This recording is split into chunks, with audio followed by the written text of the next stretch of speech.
And we are live with our Noche UFC Riyadh season 306 at Sphere from Las Vegas post show. I am John Pollock, reunited with Eric Marcotte. Eric, it has been too long. I have missed chatting with you. How are you? It's been wild, man. Last time we talked, the G1 was just starting up, and since that time, so much has happened. And here we are, ready to review the history of Mexico to promote a Las Vegas attraction presented by Saudi Arabia. Yes, this was quite the confluence of cultures all meshing together at the Sphere in Las Vegas, which I have learned is pronounced sphere. Yeah, Bret Hart would have a real hard time, adapting from the SummerSlam and the WCW to just Sphere.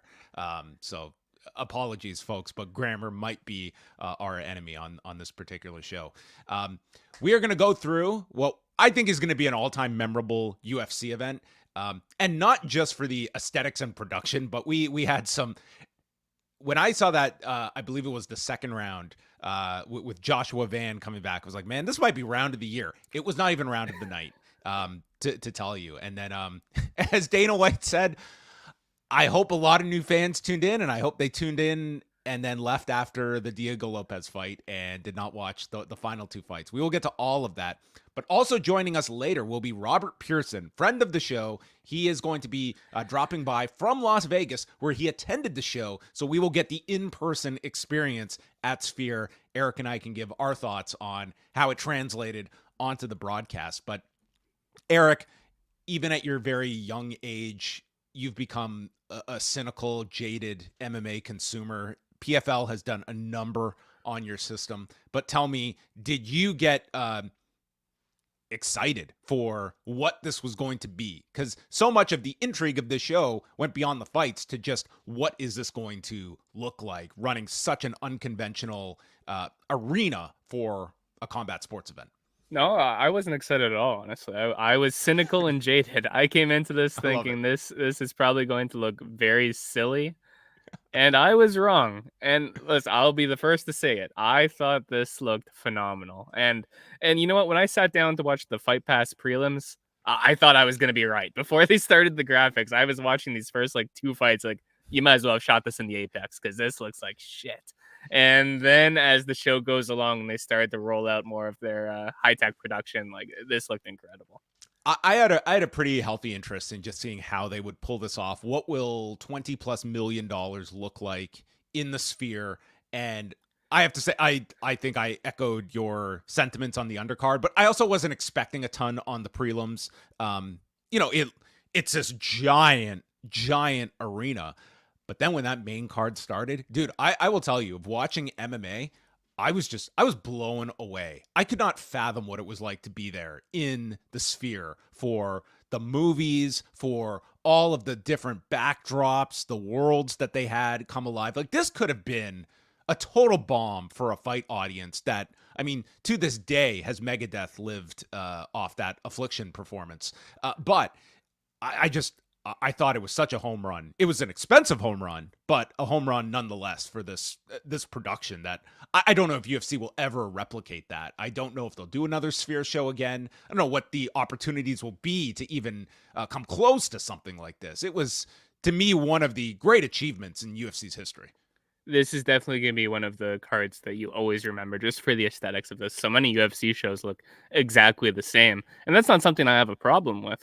But when you do get the occasional one that's just a bit different, I mean, think about it, like the yellow mat for UFC 200 that always sticks in your mind. Or it was like UFC 140 or something that had that big logo that everyone was slipping on. The small things stick in your mind. So when they do something grand like this, it really was spectacular.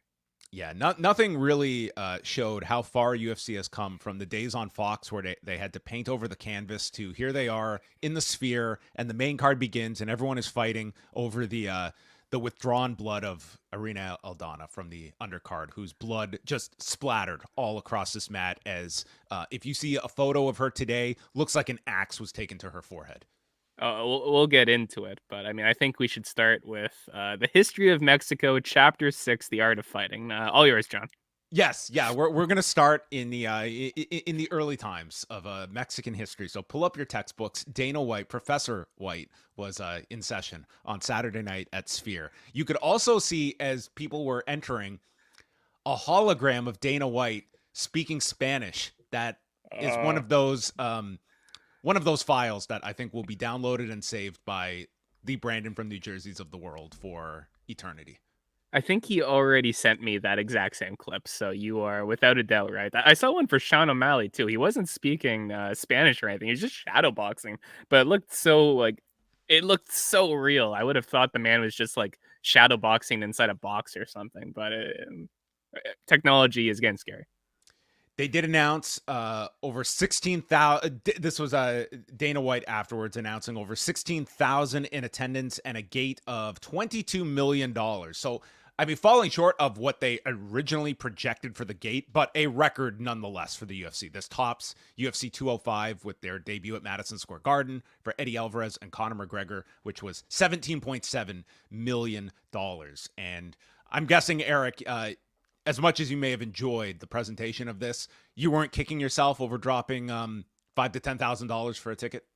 Definitely not, but I won't lie. I was thinking throughout that entire main card how cool it must be to be sitting in there and watching this stuff in person, because it did come across on the TV viewing like the grandness of what they were going for, but seeing the scale of that in person must really be spectacular. I understood the nature of people, but when I saw this stuff going on and everyone's got their phones out, I was like, I would not be touching my phone during this. I would just be taking this in any way, shape, or form. Do you have like a price ceiling?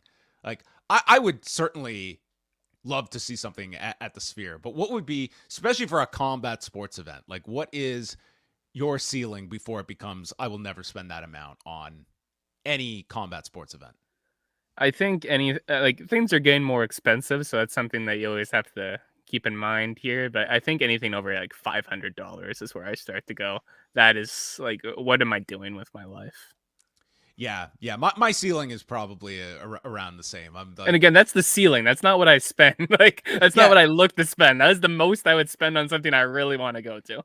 and that is also probably what you'll be in close proximity to, because for $500 you're probably sitting near the ceiling of the Sphere. Like when they showed those shots from back, it's like, man, you are. I mean, I'm sure it's spectacular regardless of where you're sitting in the venue, but my goodness, it was something else. But we'll get into some of the production throughout the show. I'm sure it's going to come up, but we are going to go with the main event first up.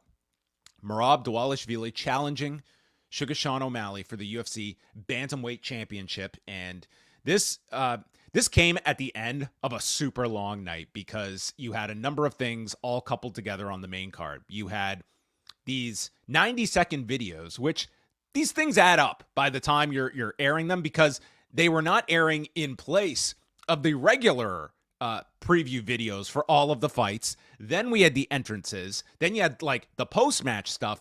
And we had 5 fights, including 2 title fights, going the decision. So even with a 10-fight card, this ended up being one of the longer UFC events in recent memory. I think this thing finished up around like 2 in the morning. Yes. Like, this is UFC 205 levels of long. Yeah, if you and I had done a show right after this card, like I would have probably expired during that show. Like there was just no way that was going to be happening. So this was super late that we're getting to our second championship fight, and they were following a barn burner, which we will get into for the women's flyweight title. But we also had one of the most bizarre starts to any fight period, because at the beginning, Dvalishvili is warned by Herb Dean for yelling at cornerman Tim Welch, not his corner, Sean O'Malley's cornerman, and Welch also gets a warning for, quote, excessive coaching, where the two are yelling at one another. This was very bizarre and a first that I can recall, where literally there was a halt in the action to address this. Herb Dean was probably the busiest referee in this fight to never actually ever deduct a point or do anything throughout. Oh, yeah. Herb Dean is going to be a very polarizing figure in this particular fight. He had overall a very good night, but in this fight, it seemed to be the man was asking a lot of different people. So in the first round, I mean, there was no question going into this one. Merab was going to get his takedowns. The question would be, how would O'Malley react and what would he do with the takedown and working off of his back? Well, after trying to utilize his jab, Merab gets the first takedown with relative ease about 3 minutes in, and O'Malley does get back to his feet, but then it's Merab with a right hand and another takedown and attempting a guillotine near the end of the first round. Pretty solid round for Dvalishvili in round number 1. In the second, we get a graphic. Folks, we have seen a lot of ridiculous stats in our day, from number of miles moved during the octagon, say nothing of the smart cage and what we learned, but we had heart monitors for this fight because we got to know their heart rates at the beginning of the second round. 152 beats per minute for O'Malley, 154 for Merab Dvalishvili. What was the difference in those 2 beats per minute that Merab was putting out? It was clearly a monumental difference. Okay, so don't demean the PFL smart cage-esque stats here. Okay. Yes. So O'Malley, he swings with this right hand, and dude, this was a swing and a miss, and he gets taken down. And then Herb Dean gets very aggressive, warning Sean O'Malley for grabbing the inside of Dvalishvili's glove, which is not allowed. You can play with your own glove, but not your opponent's glove. And Merab continues in the same position, lots of ground and pound on top, and then kneeing him to the thighs. And then to one-up the bizarreness of the first round, Dvalishvili, with about 10 seconds left in the round, has him against the fence. He leans in, he kisses O'Malley, and then gets up as though the round is done. There's about 5 seconds left in the round. So O'Malley gets up and just rocks him. And Herb Dean just looks at Merab, who has the audacity to like complain about this. And Dean is like, dude, that was your fault. You caused that. And turns his back with like 3 seconds left in the round. So strange, the actions of Merab Dvalishvili during these first 10 minutes, that despite him being up on my scorecard, it's like, this guy could self-destruct in any kind of scenario, that he is just unpredictable in what he's going to do and how costly it could be for him. This was such a weird fight. I mean, on paper, if you were to say, hey, Merab is going to beat O'Malley, in general, the fight would probably play out exactly like it did in your mind. But all the weird stuff that happened throughout this one is what made it a bit memorable. So the third round, O'Malley is down on the scorecards here, and Dvalishvili just charges at him toward the cage and lands a knee to the head, one of which looked to be illegal with the knee down. O'Malley then gets a right hand over the top, does connect with a left hand and a knee at the end of the round. This was a round that some were debating which way it went. It was definitely the closest of the 3 rounds so far, but I still had Dvalishvili up 3-0. The fourth round, O'Malley does land a strike, but in turn gets taken down. Dvalishvili does get cut above the eye, and then while Dvalishvili is on top, he is warned by Herb Dean, work. And boy, that's if you want a word that is triggering for Joe Rogan, it's work. And Joe Rogan's like, he's working. And I mean, this was hardly the inactivity that we had seen in the last fight, where there were some long stretches of Valentina Shevchenko just playing a blanket on top of Alexa Grasso. So I think this was rightly criticized by the broadcast of Herb Dean. And he would continue this for the final 2 rounds, just constantly work. And this did not compute to what you were seeing. O'Malley is put against the fence. It's just nonstop pressure by Dvalishvili. And they put up a graphic at the end that Dvalishvili is up 61-6 in strikes at this point in the nearing the end of the 4th round. So that sets the stage for round number 5. And Merab gets an early takedown, goes to the back, and he's delivering knees to the body. Not enough for Herb Dean. He's like, come on, guys, got to work. And John Anik, who usually is the most diplomatic of the 3 on the broadcast, is like, dude. And finally, O'Malley gets to his feet, and he has his most successful minute to 90 seconds of the fight, courtesy of a pair of front kicks that appeared to affect Dvalishvili and a knee up the middle, and lands with a left at the end. I thought this was enough for O'Malley to at least get a round on this. So my end score, 49-46 for Merab Dvalishvili. The final cards were 49-46 and a pair of 48-47s, with O'Malley getting rounds 3 and 5 on those 2 scorecards. Eric, what was your score? I had the exact same scorecard as you. I thought Merab won the first 4 rounds, and O'Malley took the last one in the last 90 seconds, really, when he started attacking the body of Merab. I mean, this was more or less a masterful performance from Merab as the challenger here. I don't recall the odds off the back of my head, but I'm pretty sure Sean O'Malley actually came into this fight as He came in as the slight favorite. yeah, by a the slight end. favorite. And perhaps that's not surprising. I may have even been leaning towards him going into this, but Merab, his cardio is just so much for these guys to deal with. His constant takedowns. O'Malley really didn't have any answers. It felt like he wasn't defending any of the takedowns. He did a good job of defending himself once he got to the ground. Like, I don't think he was ever in significant danger throughout this fight, but he was also never really in it either until the final minutes, at least when he went after the body. But a great performance. It's tough to say what's next for O'Malley coming out of this, but the broadcast was certainly setting up Merab against Umar Nurmagomedov. Yeah, which, I mean, he was flat out asked about Umar Nurmagomedov, who was in the crowd, and they have the split screen, and Merab just pivoted like a politician to talk about, all praise to Dana White. He is the greatest. Yeah. Dana White has done this. He's changed my life. It's like, you are not answering any ounce of the question that was asked, but I mean, it is a lot throwing him on the spot. That would, I think, logically be the fight. I didn't think there was anywhere near the performance from Sean O'Malley to justify an immediate rematch. I don't think he's going to have to jump through hurdles to fight for that title again, but I think Umar Nurmagomedov by far is the most deserving at bantamweight, and that's a really tough fight for Dvalishvili, absolutely, but a compelling one. I'm trying to think of who else would even be in contention right now for a shot. I mean, well, it sounded like Raul Rosas Jr. is eyeing the top of the division. I mean, that guy's eyeing top 15. I was like, dude, do you know who's in the top 15? I don't know about that one. Perhaps Stevenson Figueiredo with another win would be in that picture, but a bantamweight's always stacked. It's pretty hard to find a matchup that isn't exciting. Go ahead.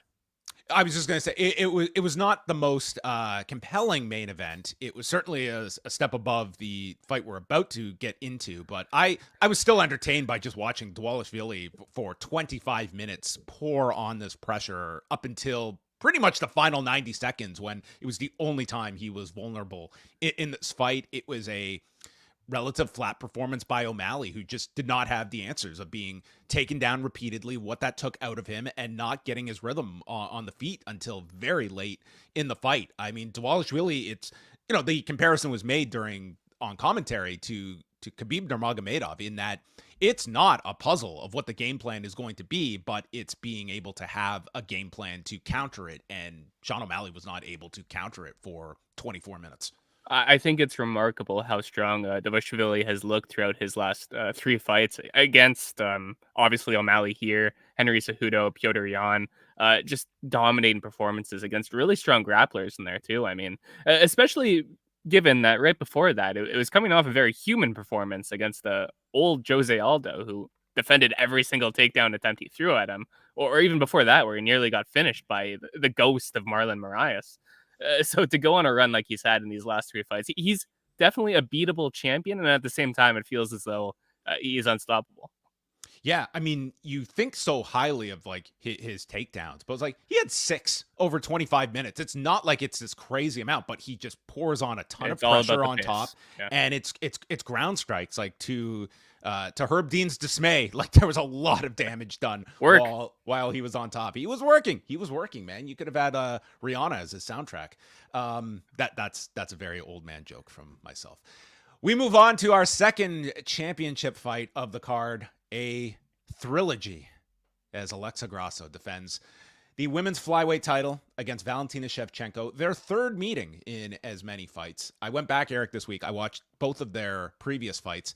Their fight last year at Noche UFC, an amazing fight. A puzzling scorecard from Michael Bell in the 5th round that prevented Shevchenko from winning the title, but I have to say, I was looking forward to this fight going in, when I felt like there wasn't a whole ton of anticipation for this fight. And maybe part of that to blame is the Ultimate Fighter curse of, you pair them on tough, and it's the opposite effect of what tough used to be, where it enhanced a fight. I think now it actually takes your interest away because it's not done in a timely manner.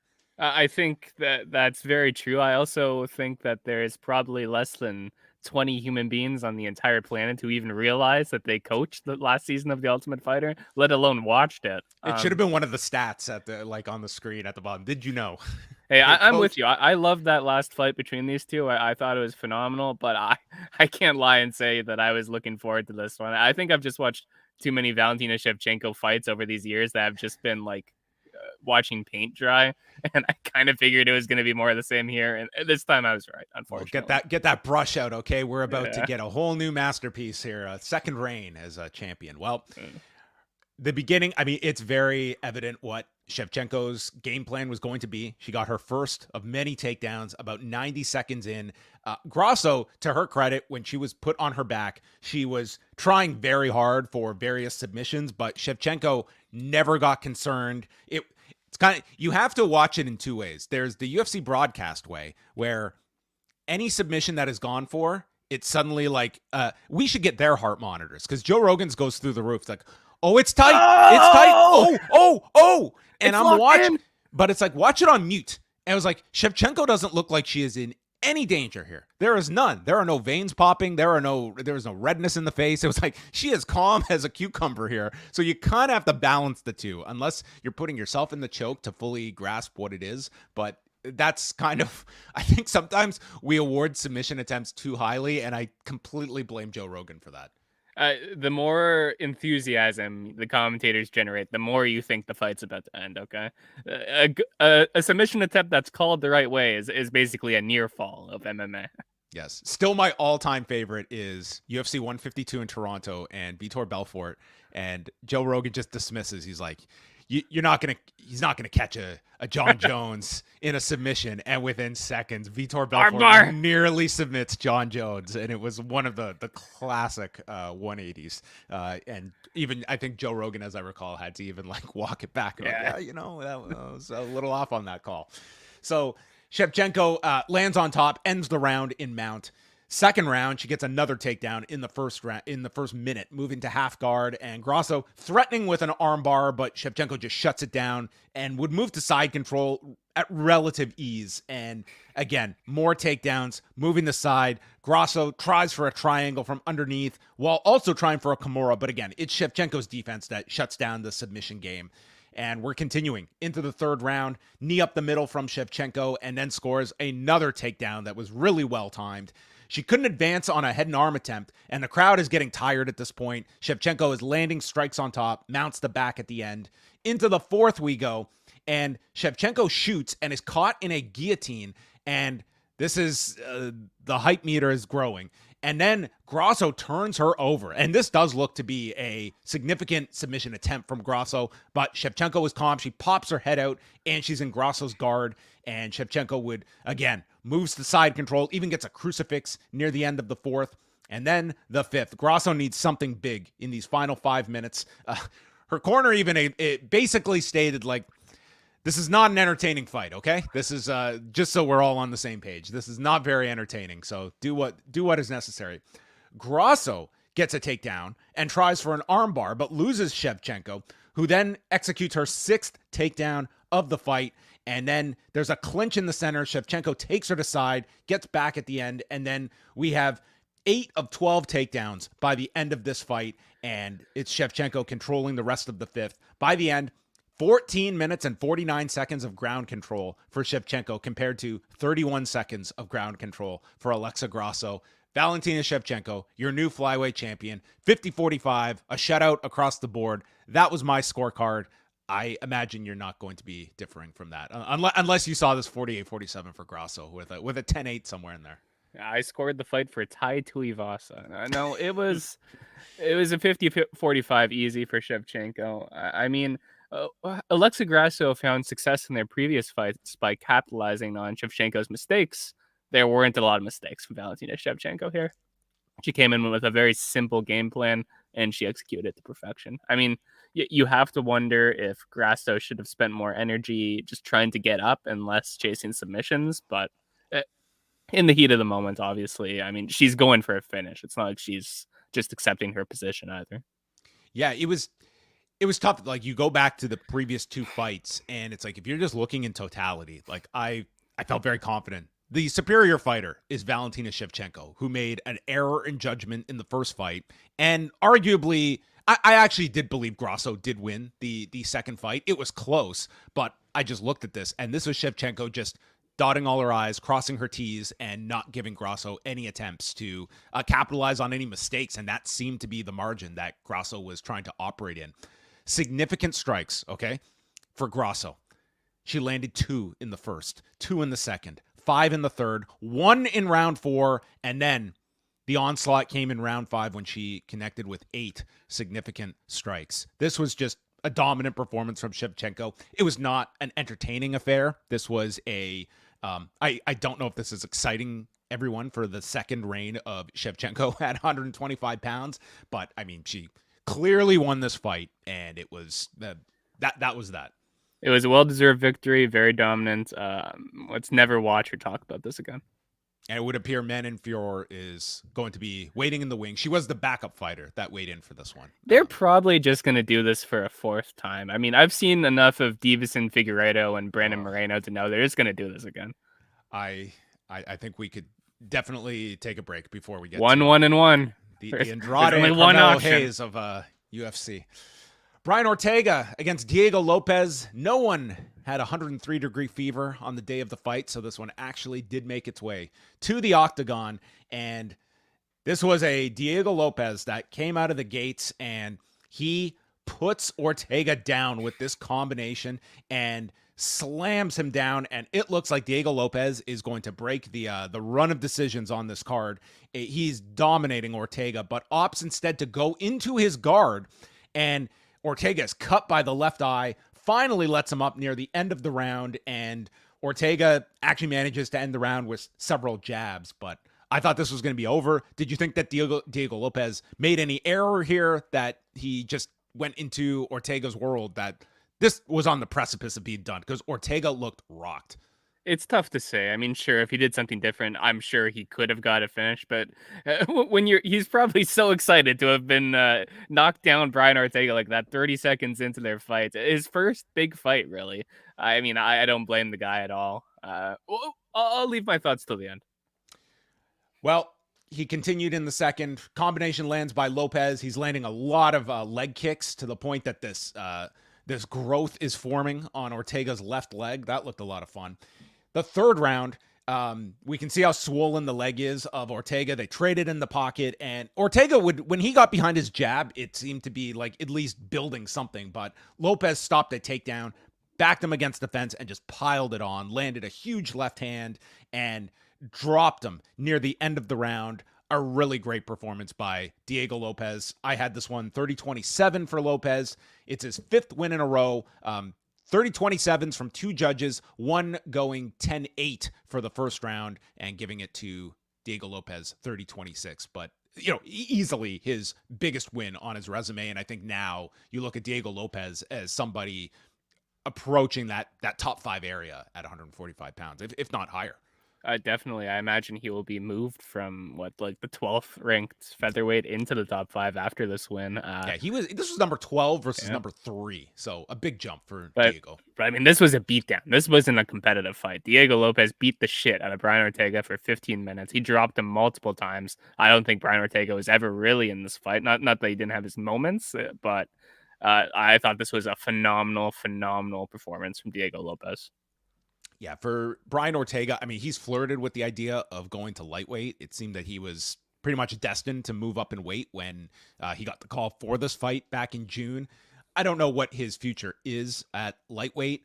I think at featherweight, I mean, we have seen this guy go through some giant beatings at 145 pounds. This was not even the worst of them, although this was not insignificant. But from Max Holloway, Volkanovski, he had the shoulder injury a number of years ago against Yair Rodríguez. I mean, this guy's taken a lot of damage, and I don't know if going up in weight is going to just be, I mean, it'll extend his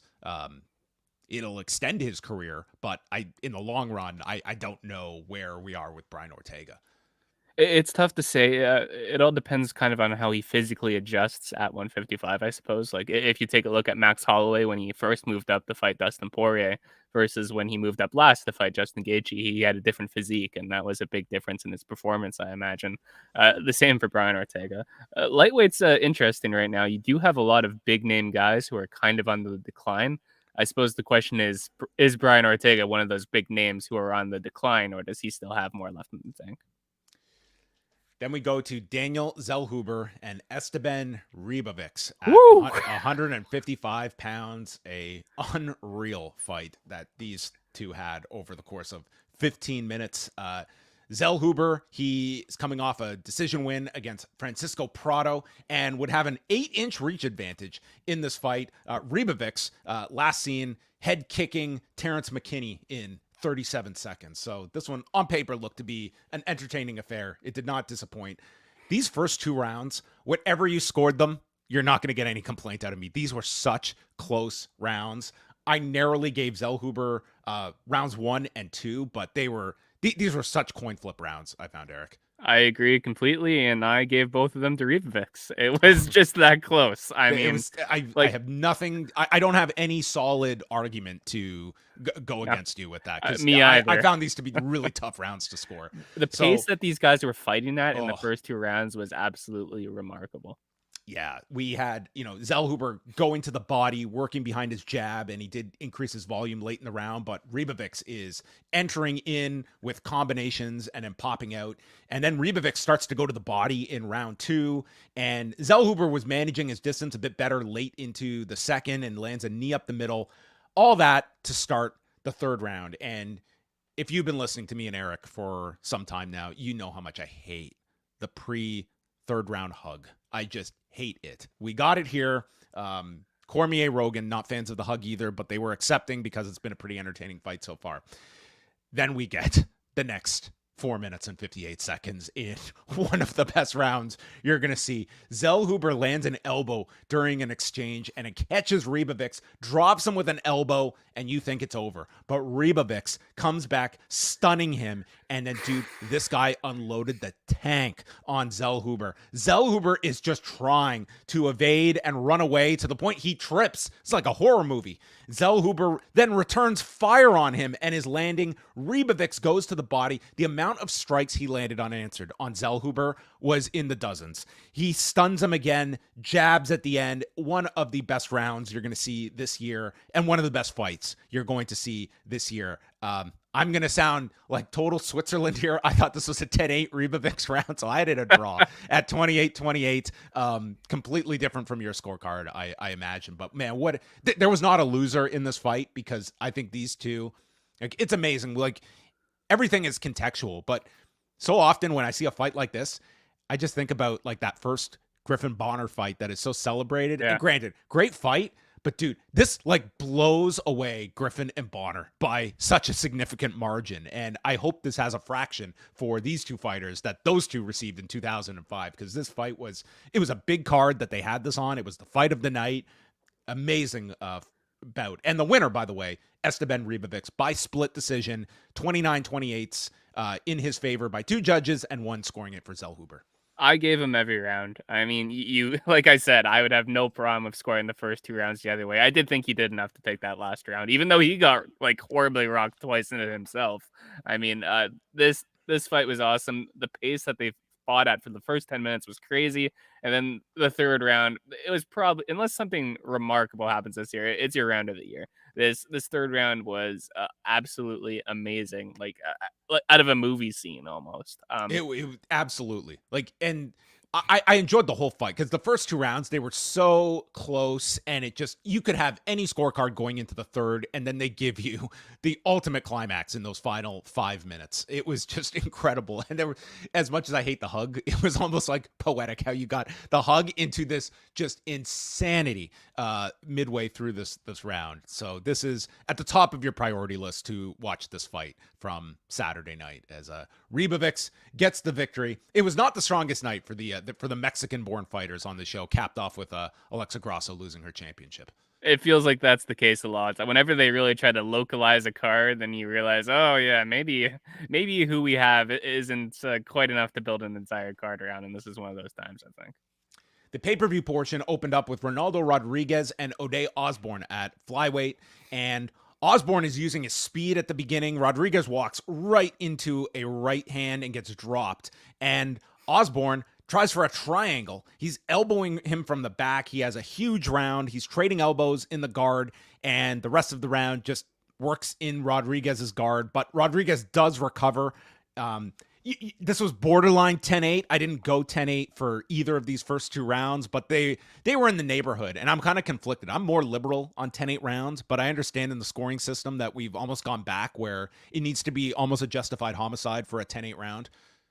Yeah, it does feel like we've taken a step back. There was a time where they were assigning more 10-8s I liked it at a more consistent basis, but it feels like we're not really doing that too often anymore. Well, in the second, Rodríguez shoots into a guillotine, but has this beautiful reversal. He's out and takes Osbourne's back, and Rodríguez flattens him. He's drilling him with elbows while maintaining a body triangle on top. Osbourne reverses, and then Rodríguez regains the back, can't secure the choke, and Osbourne is on top in the final seconds, landing several shots. Borderline 10-8, but I had it 10-9. So I had it even going into round 3. Where were you? Same scorecard as yourself. Third round we go, and each is landing big strikes. Rodríguez stuffs a takedown, and then Osbourne gets his own. Rodríguez tries for a Kimura. They're back to his feet, and it's Rodríguez in the guard and just piles on some strikes in the closing 45, 60 seconds. Ronaldo Rodríguez wins by unanimous decision, 29-28 and 2 29-27s, meaning he got a 10-8 in the second. I had it 29-28 for Rodríguez. I had the same scorecard as you. I mean, this was a pretty entertaining fight in its own way, from Osbourne coming out strong at the beginning, the big comeback from Rodríguez in round 2, and a fairly competitive last round to signal off. I think Rodríguez definitely took it with just basically the top position that he took in that last 90 seconds, but a good opener. This was our second of 6 consecutive decisions, which bled into the prelims, where Irene Aldana took on Norma Dumont, and they went the full 3 in this round, in this card. And Dumont was very patient throughout and just circled and timed her strikes so effectively. Aldana could not land for the life of her in this fight. Like, her connection rate, it was just very ineffective, and Dumont just kind of had her way with her throughout so much of this. She exercised her patience, used her left hand, just timed it really well, and just continued to circle. Aldana started to loosen up in the second, but then Dumont went to the body and just piling up shots to the body, to the head. And then we get this clash of heads, and Aldana's forehead is cut. And you're thinking, okay, clash of heads. It's like, it happens.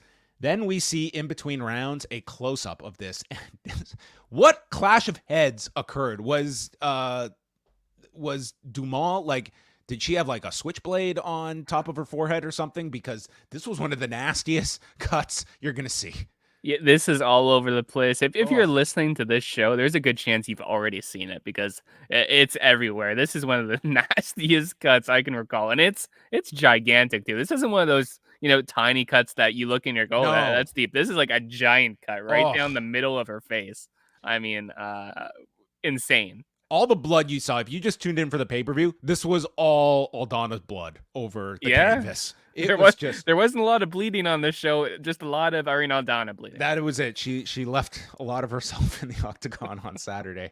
The third round, Aldana is dealing with all this blood pouring down. Like, dude, she is like Muda circa 91 here, just trying to get it all out of her face. And she continues to press, but she's just taking the worst of it here. Dumont just jabs away. It was just a picture-perfect game plan from Norma Dumont. She gets the unanimous decision, 30-27 across the board, and I didn't think there was any case for a round for Aldana. No, I was shocked by how one-sided this was. This, especially given that it pretty much all played out as a striking match. I mean, Aldana just looked like she looked like Forrest Griffin against Anderson Silva in there, just completely lost.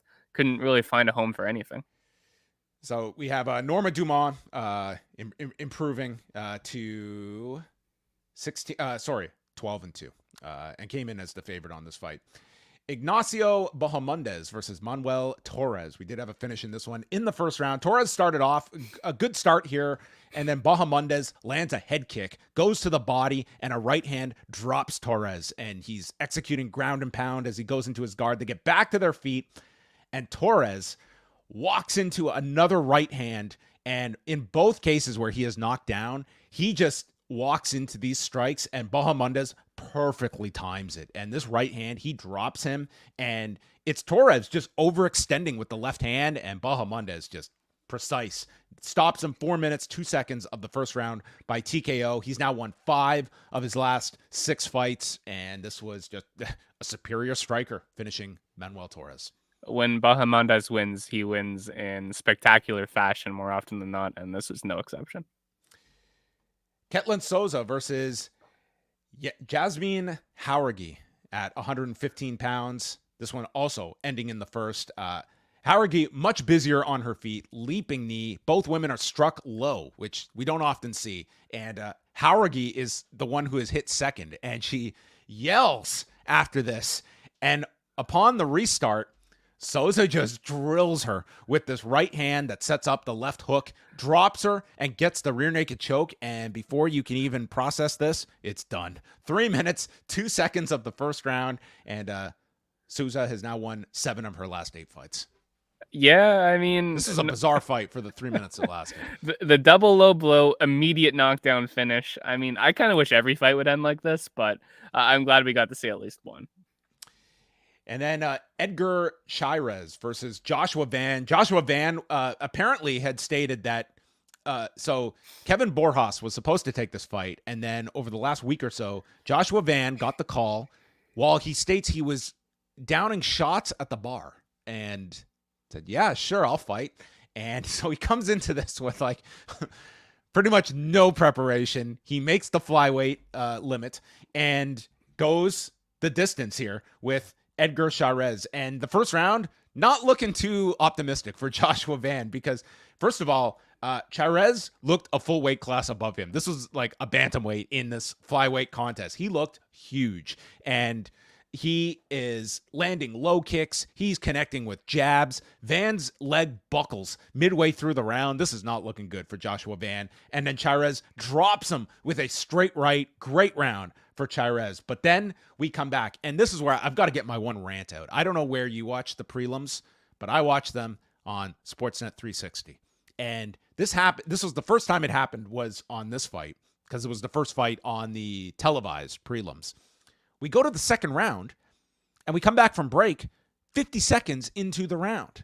It's like, okay, wow. That's a bit of an annoyance. Dude, this continued for the whole televised prelims to the point that, like, I just moved over. I just moved to another stream to watch this because, like, every single round, I'm missing almost the first minute. They were airing more commercials than there was commercial inventory. And I saw people complaining about this online. So it was not just me. This was just, and this seemed to be just an exclusive Sportsnet issue. But that's a major annoyance that you're pretty much missing the first minute of each round. That is definitely egregious. TSN would never. Well, there you go, everyone. The Canadian media wars here. Van comes back in a big way in the second round and nails him with a knee to the body, and he just lets his hands go. He is pouring it on. Chairez tries a spinning back fist, and he lands it. And then a flying knee. Van takes him down. This was an unreal sequence. And Van lets him up. Chairez tags him with multiple rights, goes for a guillotine off his back, but the output from Van wins him the round. And this was where I'm like, man, round of the year might be sealed on this one. Little did I know, Eric. Yeah, I thought the fight of the night was a lock at this point. These guys didn't even get bonuses. Third round. My first note, Sportsnet does it again. And then we get a trip by Van. I think I only lasted this fight, and then I moved on. Sorry, folks. Chairez slips, and he's on his back. Van goes for the leg, but Chairez is out. Van then lifts, slams him down. He's 3 for 3 on takedowns, and Van defends a triangle, ends the fight on top. What a comeback for him in rounds 2 and 3 to win this 29-28. I thought Chairez was just going to be a big coming out party for him, but Joshua Van proving that, you know what? Downing shots, that's your fight prep, okay? Flyweight, you don't need to worry about your fight camps. Making weight, no problem. This guy's got it figured out.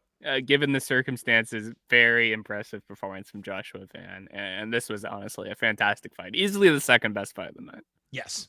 And then our early prelim opener, the biggest favorite on the card, 19-year-old Raul Rosas Jr., just weeks away from turning 50 20. Gs. 50 Gs. Yeah, this was an immediate shutdown by Jon Anik, who knew one fight in, this was not going to be the fight of the night or performance of the night.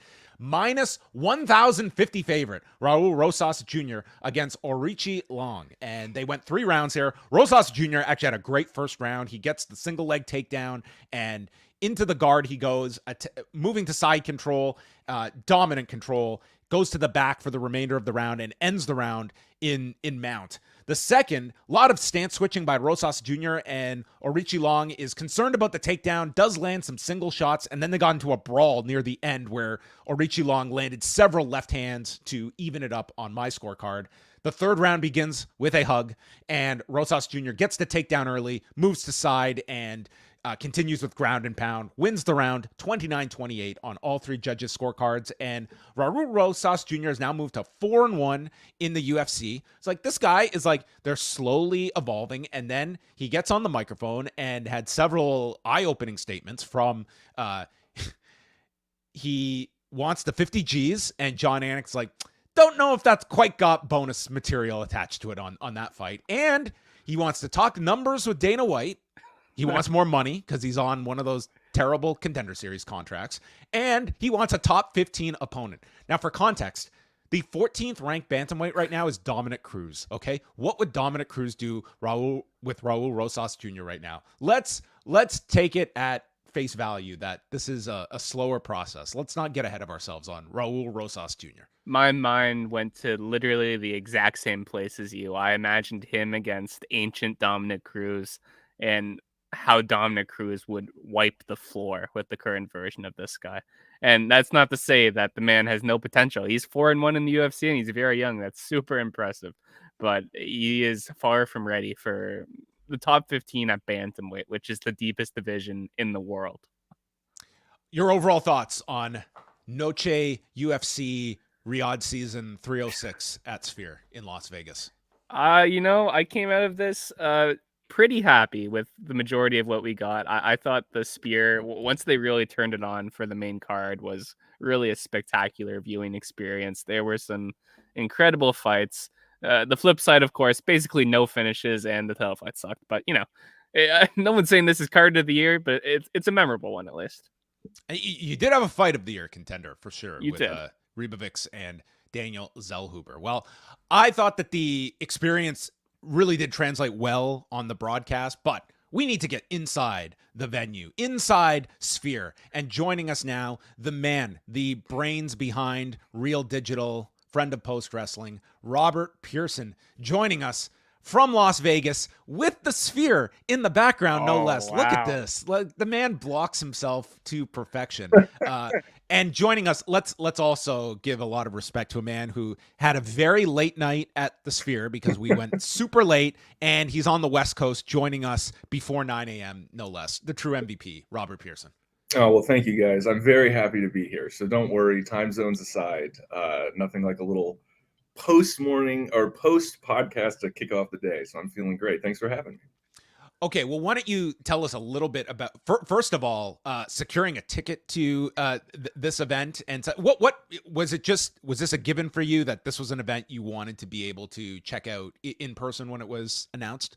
Yeah, absolutely. I was in Vegas about a year ago for a friend's bachelor party weekend, and this was just a big black ball at the time. It hadn't been turned on yet. They were just getting finished constructing the Sphere. And I actually had a cab driver. I don't know if he worked on the building or what, but I mean, he told me how many LED lights were there. He knew everything about it. And so I knew, I wanted to go to the Sphere. And as soon as the UFC announced that they were going to do a show, my interest was immediately piqued. I was like, all right, I gotta check this out.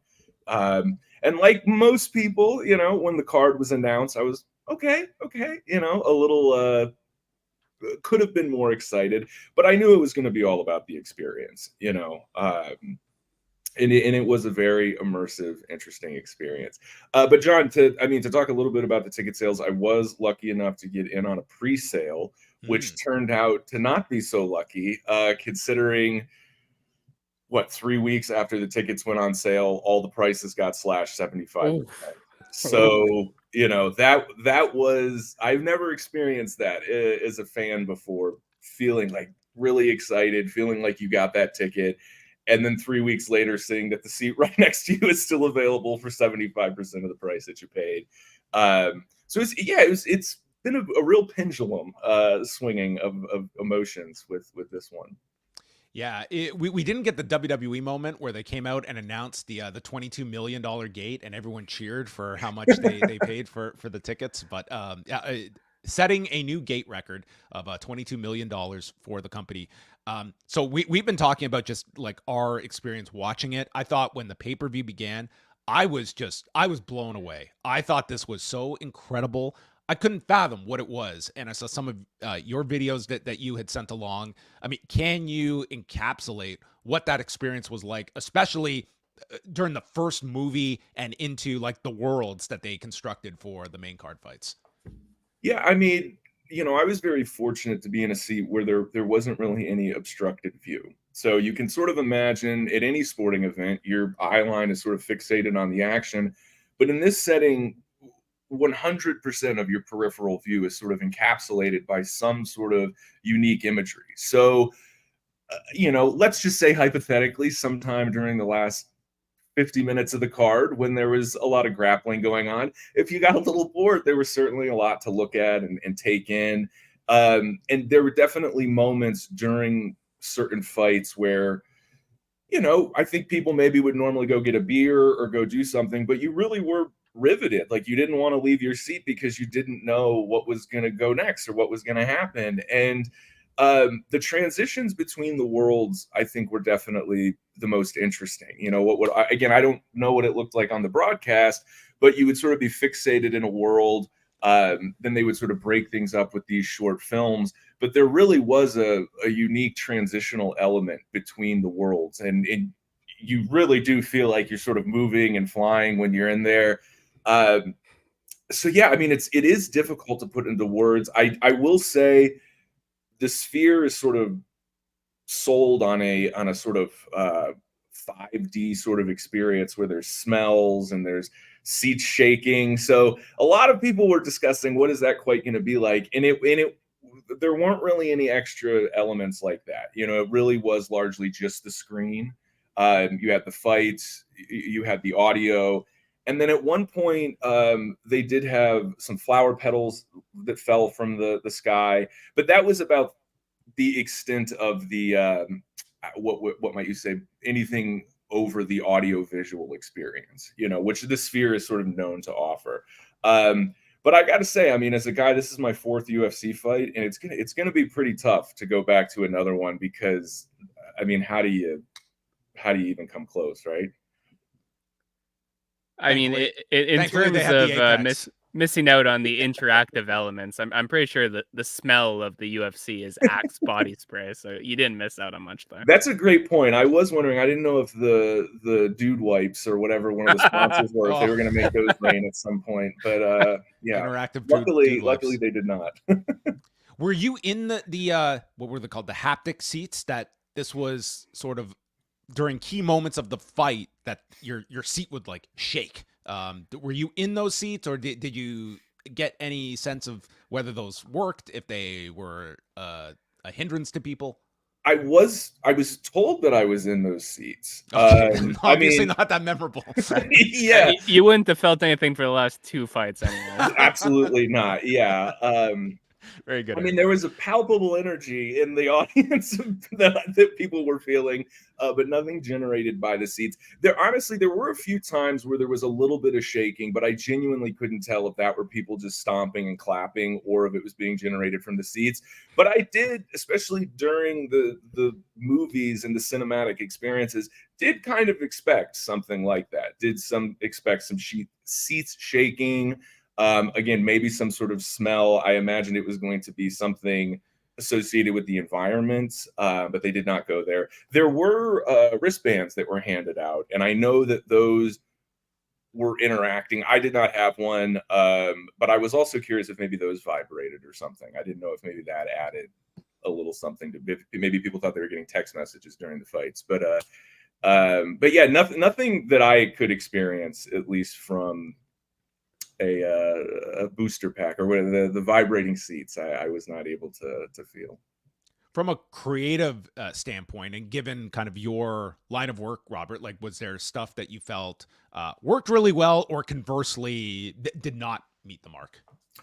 Well, I'll say this again, being pretty fascinated by the sphere and the way it works.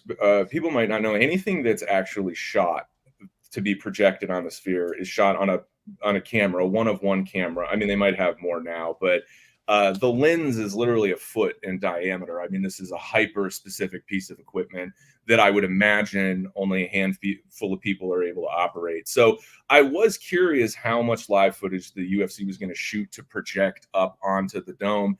And throughout the night, I did realize almost everything you saw was animated to some extent, whether it was more of a crude 2D animation. I think that played between maybe the third and the fourth fight, or just a full-on hyper-realistic 3D world that you were in.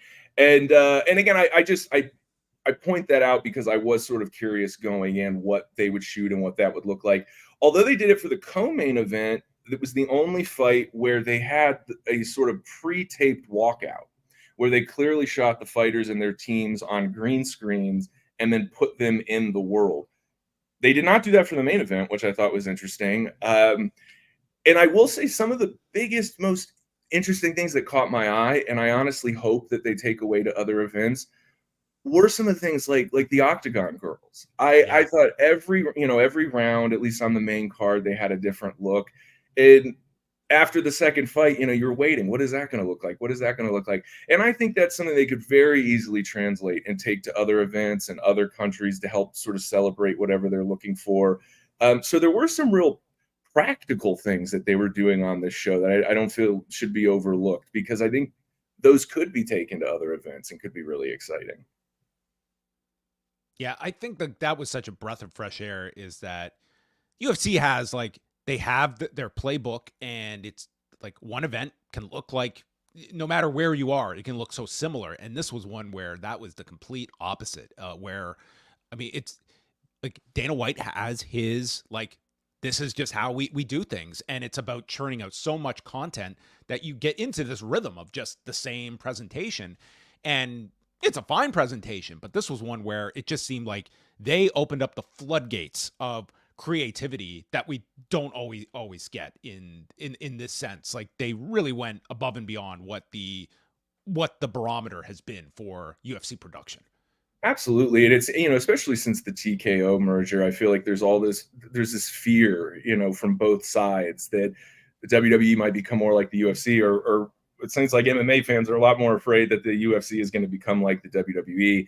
And I think if last night was any indication of what that team can do creatively when given the time and the opportunity, I don't see any negative whatsoever. I mean, there was no, like I said, it was a complete opposite. If anything, I mean, the worst parts of the show were incredibly enhanced by this experience. And I understand that the sphere offers a certain amount of, a certain playground that other venues don't, but there's so much that could be done, from graphics packages to, like I said, the Octagon girls, to even, the Octagon itself. I will say that was something sitting there. It almost felt a little weird. You're in this super hyper realistic thing, and then all of a sudden you have the same old Octagon with Bud Light and Dude Wipes and all these sponsors over it. And I okay, I thought maybe there was an opportunity there. But regardless, I mean, clearly the team killed it. And it was, from a production standpoint, I can't imagine how they could do anything better. I don't know if I agree with Shale that it's on the level of the opening ceremony of the of the Olympics, but it was certainly a very unique event. And again, I think it's interesting maybe to consider. At least I learned a lot of lessons from the ticket side of things. I don't want to make it a negative. I had a great time, but this was the first time I ever bought a couple extra tickets for an attempt to resell. Was not able to move those because, of the way things changed. And so I don't know. It, like I said, almost in every aspect as a fan, this was a unique experience. And I feel like I learned something and took something away from it. So obviously it's been brought up many times from fans and media that this, they did pull this off. It was, as much as this cost, and this was a huge undertaking for the company where the expenses bloated along the way. I mean, Dana White also pointed out another significant point about this being one and done is the fact they do have a deal with MGM, and just contractually, it would be tough to come back here.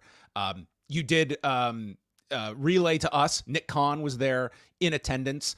Like, certainly TKO can afford to stage a wrestling show here or an MMA show here. The question is, are they going to put that amount of expense behind running something like this? And do you feel this would translate better in a pro wrestling setting? And do you think that like they'll ever go into these waters again where like this is just, the expense is just insane, and it's just and not having the same level of like sponsorship level that Right. UFC does. Like, they're just a more mature business in the sponsorship field that they were able to build up for the show. And of course, Saudi Arabia kicking in a massive amount.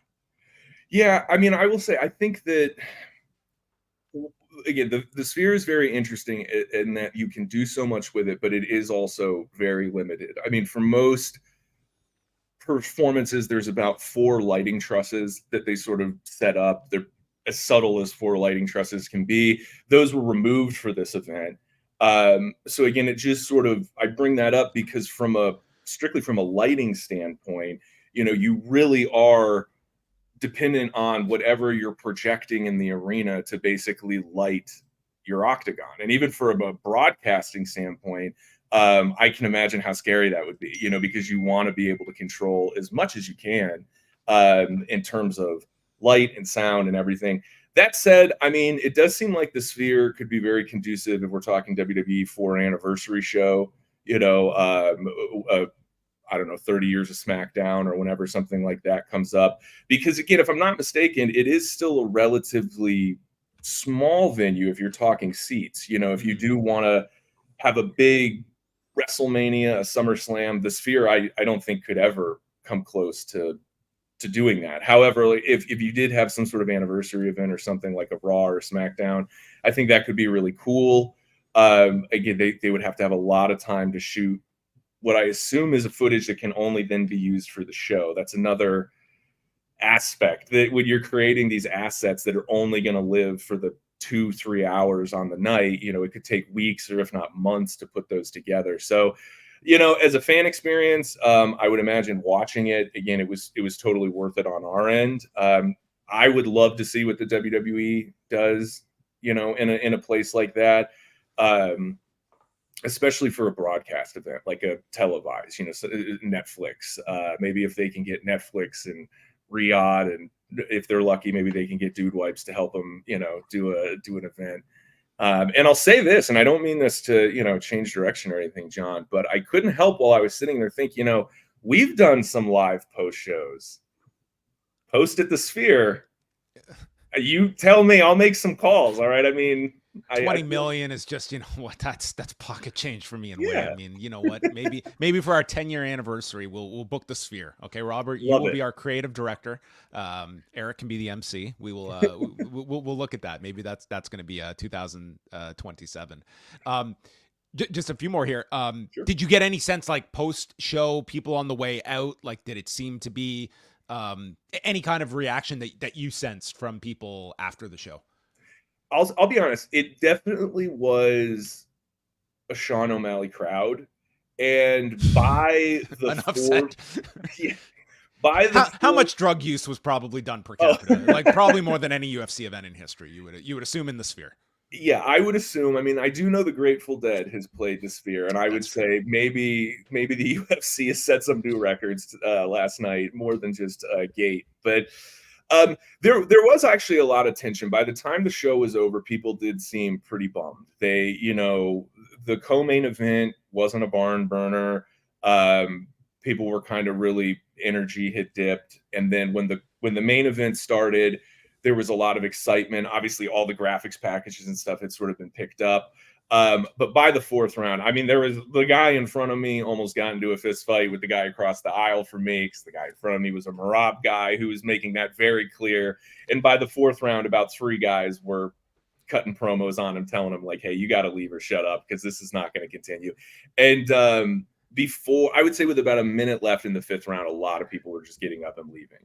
So there was not necessarily this like, rah, we did it, yay, at the end.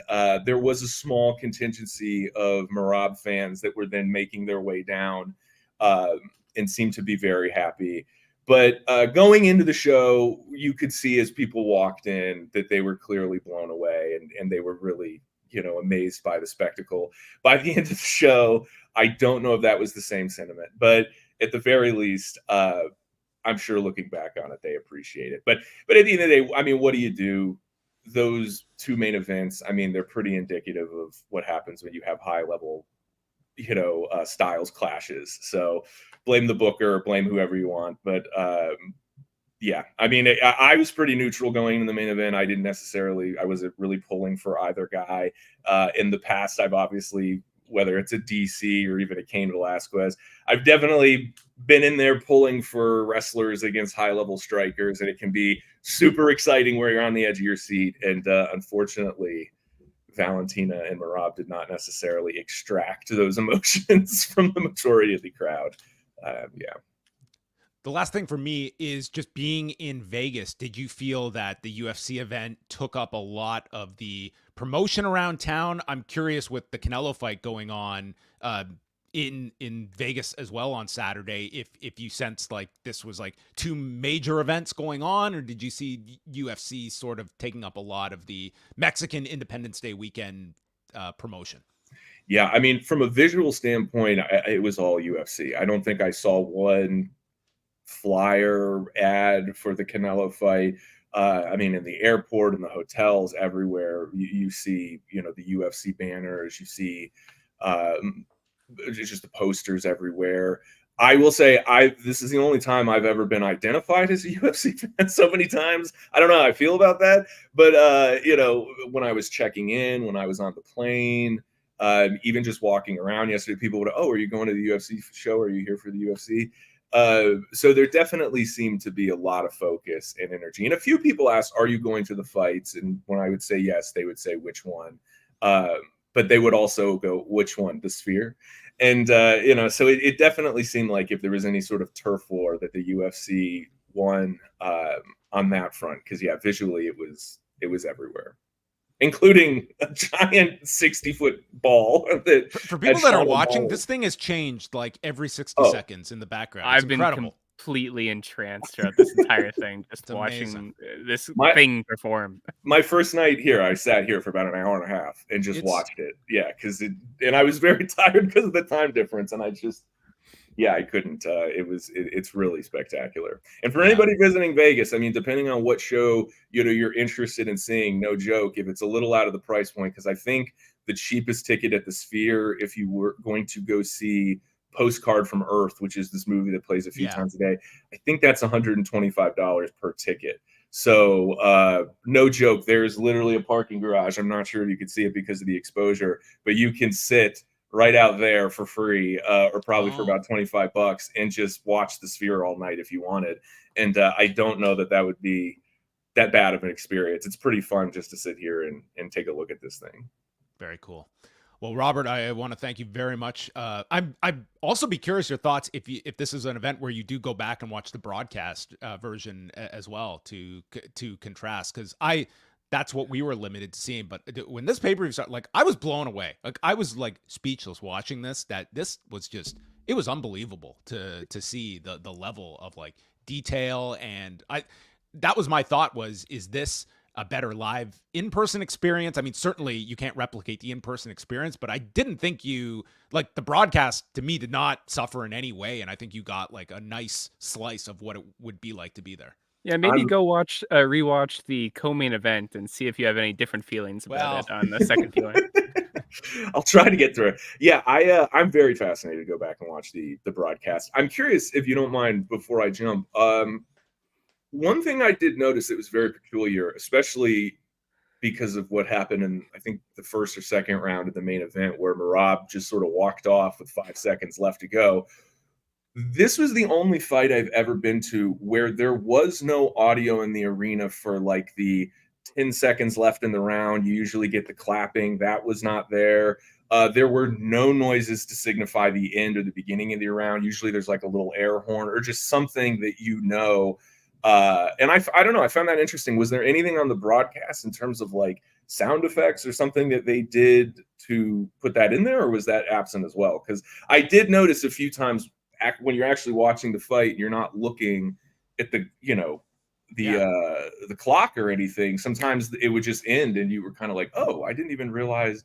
And then, like I said, when Merab got up and walked away, people were so confused as to what was going on. Because Eric, why don't you explain the end of that second round? And just watching it, like I seem to recall the clap and the air horn. Yeah, I'm with John. I seem to recall hearing it all. I know at live UFC events, you often can't hear them, especially when the crowd's loud enough. Perhaps that was the case. At the end of the Merab fight, he just lost his mind. It happens in MMA sometimes. You just start kissing your opponent, decide the fight's over, and walk away. It could happen to anyone at any time. Don't judge him for it. It was very strange, the end of that second round. But Robert, I want to thank you so much, because like that to me, so much of this it was the in-person experience. So to get that from you, we very much appreciate it. And do check out the fine work, realdigital.media, and you can follow Robert Pearson on Instagram, Keep It Real DIGI on X. I think those are all your social handles that we can follow all your work. Perfect. Yeah, I'm at Robert S. Pearson on Instagram too, if you want to throw me a follow. But I've had so much support from the post community over the years. I feel like everybody's already there. But again, thank you guys for having me. Thanks obviously to the post community as always. I'm really a proud member of it, and was happy to be repping post last night. All right. Well, just turn 180 degrees and just watch that sphere for the rest of the day. That's what I would be doing. It's incredible. This is the greatest promotion for the YouTube version of this show, is to just watch the sphere during this chat with Robert. But thanks a lot, Robert. Safe travels home, and thanks for making some time to come on with us. Absolutely. Thank you guys. Have a great afternoon. All right. Robert Pearson joining us from Sphere in Las Vegas. We've gone a little lengthy. We're going to wrap things up. It wouldn't be a full show without Brandon from New Jersey, who has a question for Eric and John, who I don't know who he's referring to. Jones, I believe. That's not how I spell my name, but must be a new person that is not familiar with me.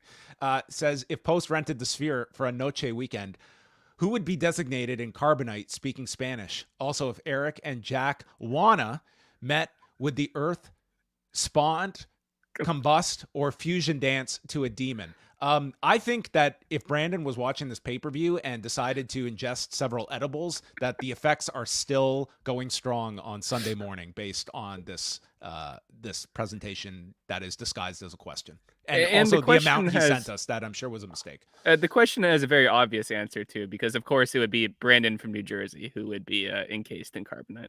Absolutely.